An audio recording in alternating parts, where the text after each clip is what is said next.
ዶክተሩ የመጣው ለቃል ነው እንዴ? ቃል ምን ሆናለች? ምንድነው የተፈጠረው ነገር?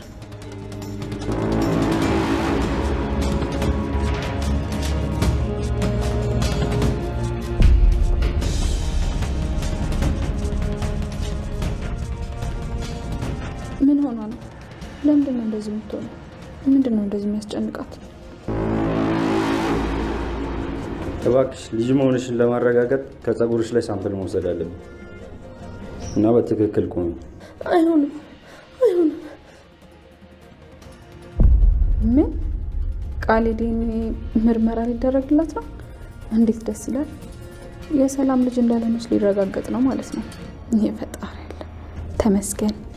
ይቺ ወራዳ አሁን ውርደቷን ትከናነባለች።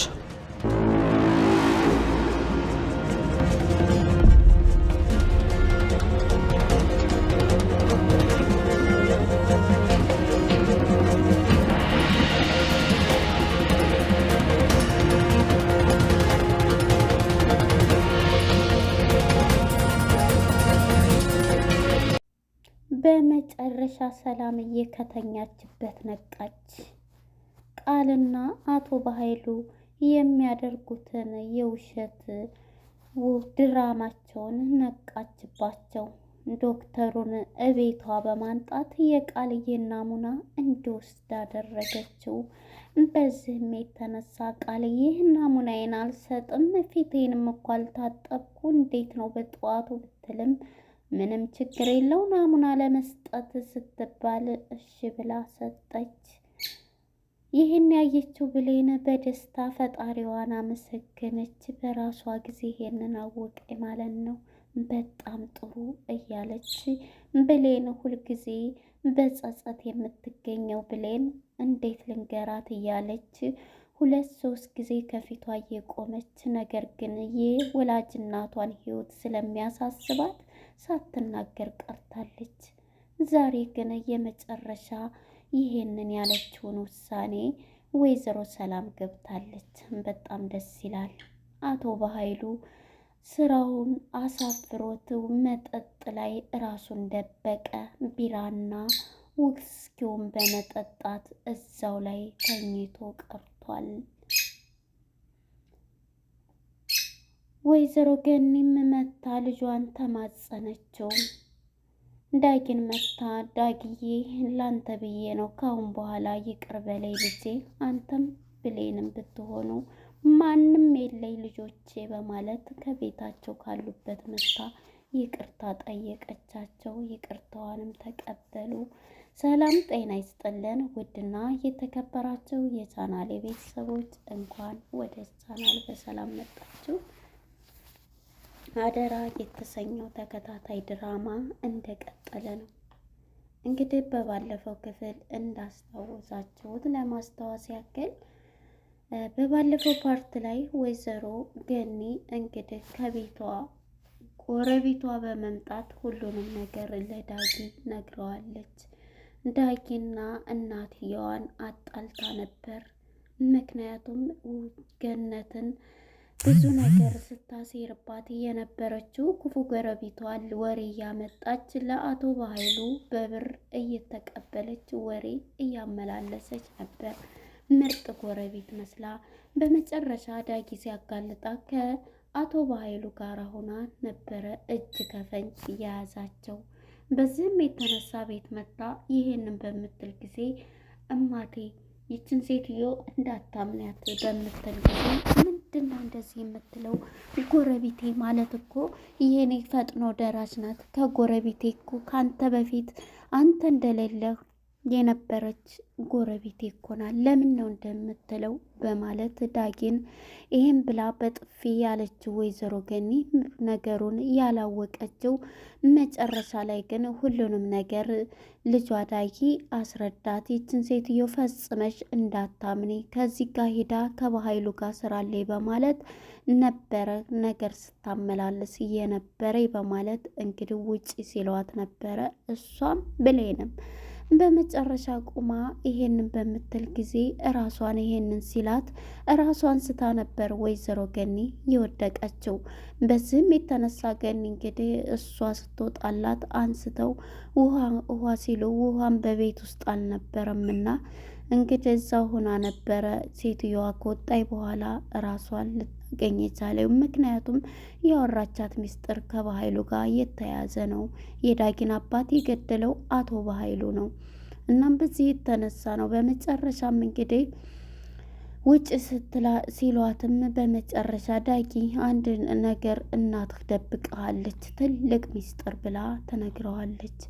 በዚህም የተነሳ ዳጊ እንዳታምናት ልጄ እንዳታምናት በማለት ራሷን ትታው ነበረ። ሁሉም ትቷት የወጣው ዳግምም በመጨረሻ እንግዲህ ብሌንም በቃ ብሌን አንቺ እንኳን ትተሽኛ አትሂጂ ልጆች እኮ ናችሁ በምትላትም ጊዜ ውሸታም እናት የለንም ብላ ነበር ብሌንም ትታት የሄደችው።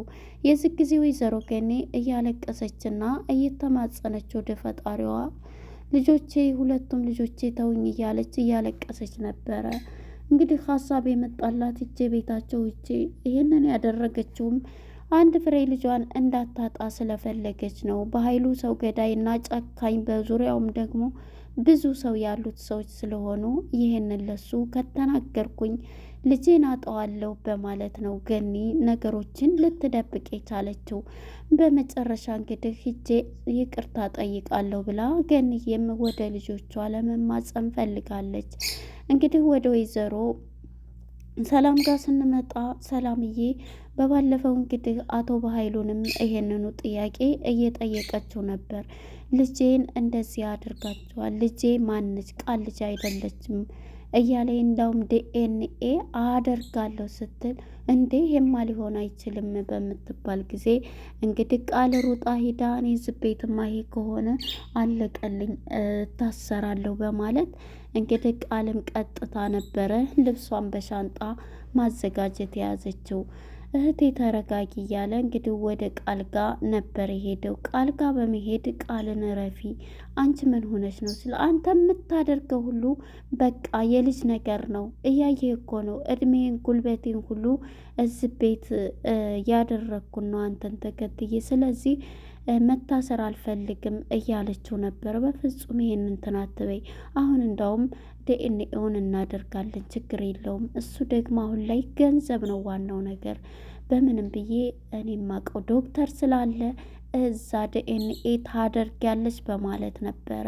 ይህን ሲላት እሺ እንግዳስ በማለት ቃልም የአቶ በሀይሉን ሀሳብ ተስማምታ ሻንጣዋን መልሳለች። በዚህም የተነሳ ወደ ዶክተሩ ወደሚያውቀው ዶክተር ጋር በመደወል ይህንኑ ነገር ሲያወራው ምን ችግር አለው ታዲያ ሲለው ነበር የፈለግከውን አደርጋለሁ በማለት ዶክተር ግን ለእውነት የቆመ ነበረ። መቼም አሁን ላይ ገንዘብ የማይሰራው የለም እና ዶክተሩም በገንዘብ ሊታለል ችሏል። እሺ በማለት የእሱን ሀሳብ ተቀብሎን ነበር። አሁን ላይ ግን እሺ በቃ ሂጂና እንዳውም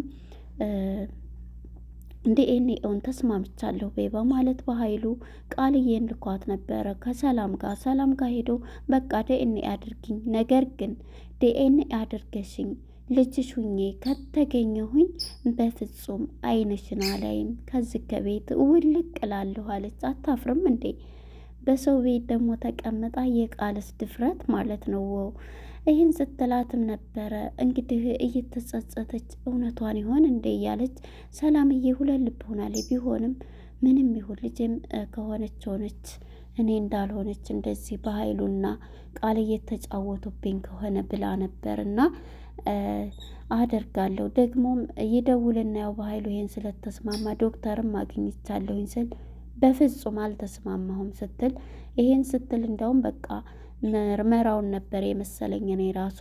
በመጨረሻ እሷ ያለችው እናንተ ያመጣችሁትን ዶክተር በፍጹም አልስማማም፣ እኔ ማቀው እዚሁ ቤት መጥቶ ለእውነት የሚሰራ ዶክተር አለማቀው እሱ ነው፣ የእናንተንም ዶክተር አልፈልግም ስትላቸው ወሽመጣቸው ቁርጥ አለ። ቃልዬ እንግዲህ ወይኔ ጉዴ ምን በቃኝ፣ እስር ቤት መግባቴ ነው ወይስ እዚህ ከኖርኩበት ይህን ሁሉ የከፈልኩት እዛ ቆሻሻ ህይወቴ ልመለስ ነው እያለች ወደፊት ህይወቷን እንትን እያለኝ ነው። እንግዲህ ሳሚ ታያለክ፣ ሳሚ ነህ ይሄን ነገር ያደረግከው፣ የኔ ህይወት ተበላሽቶ ያንተ ህይወት ደግሞ የሚበራበት ነገር የለም በማለት ወደ ፋይሏ ጋር ነው የሄደችው። ፋይሏ ጋር በመሄድ ፒሷን ብታይ ፒሷ ላይ ያለውን ሁሉ በባለፈው ጊዜ ቃል እንግዲህ ብሌን ሪሞቭ አድርገዋለች፣ ጨርሳ አጥፍተዋለች። እና ምን የተወስጀው ነው የት አጥፍቸው ነው በማለት ነበረ ስታጠፋው ስታይ የነበረው። ስታስታውስ ቃል ብሌን መጣይላት ያኔ ስታጸዳ እሷ ናት በቃ እኔን እሱ ጋር ወሰደች፣ እሷ ደግሞ የኔን ክላስ የምታጸዳ መስላ አጠፋች በማለት ሀሳቧ ልክ ነው። እየሮጠች ወደ ብሌን ክላስ ነው የሄደችው። ብሌን ክላስ ጋር በመሄድ ብሌንን አንቺ ምን አባሽ ነው ክላስ የገብተሽ የሰራሽው ስትላን ነበርና ብሌንም ክላሷ ነበር የናይን ስጠይቃት በፍጹም እኔ ምንም አላደረግኩኝ ብላ እንግዲህ ይሄንን ካለቻት በኋላ በጭራሽ በጥፊ ስትላት ወይዘሮ ሰላም ከድንገት አንገቷ እንደያዘቻት ትመጣለች። ልቀቂያት እኮ ነው እምልሽ ብላ ታስለቅቃታለች። ምንድነው ጎዳችሽ ልጄ ብላ እንግዲህ ልጇንም እንግዲህ ምንም እንትን ብትል ደመ ነብሷ እየነገራን ነው። ቅፍ አርጋ ስታለቅስ ራሱ ሰላምን ይሄ ቤት እኮ አንቺ ስስቂ ነው ብርሃን የሚሆነው አንቺ እንትን ስትይ ይጨልማል እያለች ብሌን እያጽናናቻት ነበረ። ሰላምዬ ማለት ነው አንቺስ እንደው እንደ እንትን እኔም እኮ ሳይሽ እንድን ነው እያለኝ እናትና ልጅ እንግዲህ ልጇን ሰራተኛ አርጋ የምትኖረው ሰላምዬ በውሸት የተሰጠቻትን ልጅ ተቀብላ አሁን ላይ እንግዲህ ይህን እያለች ወደ እውነቱ እየመጣ እውነቱ ሊታወቅ እየበሰለኝ ነው። እናም በዚህ የተነሳ እንግዲህ ገላግላቸው ትሄዳለች። ወይዘሮ ገኒም እንግዲህ ከድንገት ትመጣና ከልጇ ከዳጊ ክላስ መታ ድፍት ብላ ልጄ ይቅር በለኝ ስትለው እማዬ ምን ሆነች ነው? በቃ አንተ ማወቅ ስለሌለብህ ነው ብላ በቃ ችግር የለውም እናቴንም አንድ አላስብልም በማቅበት ነገር አቃለሁ ብሎ እሺ ቃል ገብቼልሻለሁ ቃል ግባልኝ ብላ እንግዲህ ወደ ብሌን ጋር ስትሄድም ብሌን ጋር ስትሄድ ነበር እንግዲህ ብሌንንም ይቅርታ ብላት ብሌንም እኔም እኮ መጥቼ ይቅርታ ልልሽ ነበር አንቺ እኮ መምጣት አያስፈልግሽም ስትላት ነበርና በመጨረሻ እንግዲህ ብሌንም እሺ ብላ ይሄንን ተቀብላት ከወይዘሮ ገኒ ጋራ እንትን ትላለች። ገኒም ስወጣ እንግዲህ በር ላይ ቁጭ ብላ እየተጸጸተች ሰላም እያለቀሰች ነበርና በመጨረሻም ገኒ ምን ሆነች ነው? እውነት ነው እያለች ምንም አላለቀስኩምም እያለች ደህና መልካም ቀን ብላ ትሄዳለች ማለት ነው። እንግዲህ ወደ ዶክተሩ ጋር ደውላለች። በኃይሉም ሞቶ መጠጡን ራሱን ወደዚህ ደርሼ መጣው ብሎ እየተጸጸተ ነውና የሚገኘው አሁንም ራሱን መጠጥ ውስጥ ደብቋል። ውስኪ ብሪያውን እየጠጣ እዛ ሆኖ የተናገረችውን የሰላምን ቃል እያስታወሰ በጣም እያሰበ ይገኛል፣ በጭንቀት ውስጥ ማለት ነው። እንግዲህ ዶክተሩ የተጠራውም ዶክተር ወደ ቤት መጥቷልና በዚህ የተነሳ ብሌንም ቃልዬ መታ እንግዲህ ናሙና እንድትሰጥ ተደርጋለች። ነይቶ ነው ይሄ ነው ዶክተር ወይኔ ይሄ ነው እንደ እያለች በጣም ተጨንቃለች። እንደ አሁን ታዲያ ምንም እኮ ገና እየተነሳው ነው በጠዋቱ እያለች ምንም ችግር የለው በጠዋቱም ቢሆን እያለች ናሙናውን ለመስጠት እንግዲህ ለዶክተሩ ተዘጋጅታለች ማለት ነው። እንግዲህ ብሌንም ከድንገት መታ ምንድን ነው ምን ሊያረጋት ነው ታማለች እንደ እያለች ነበርና እንግዲህ ለምንድን ነው አይ እንግዲህ ናሙና ለመስጠት የዲኤንኤ ምርመራ ግዴታ ተጸጉርሽና ከእንትንሽ መውሰድ አለብኝ እያላት ነበርና ቃልዬ ብሌን በጣም ደስ አላት። ፈጣሪ ይመስገን አሁን ላይ እንግዲህ እውነቱን ልታቅ ነው ሰላምዬ በማለት ደስ ብሏታል። ምክንያቱም የእሷ ልጅ ያልሆነችውን ብዙ ድራማ እየሰሩባት ስለሆነ ብሌን ሁሉን ነገር ከዛች ሄለን ጋር ሲያወሩ ስለሰማች ያንን ለመናገር ደግሞ በጣም እየፈራኝ ነበረ። አሁን ላይ እንግዲህ አሁን እኮ የማላቃት ነብር ሆነች እያለ በኃይሉም አሁን ላይ የእህቱ ጸባይ እንደፊቱ ጅል ትሆንልኛለች ብሎ ነበርና የሰው ልጅ በእርግጥ አንዳንዴ ዝም ሲል ከዝምታው አወራው ይልቅ ዝምታው ያስፈራልና አሁን ላይ እንግዲህ ብሌን ማነች ሰላምዬ በጣም ነብር ሆናለች።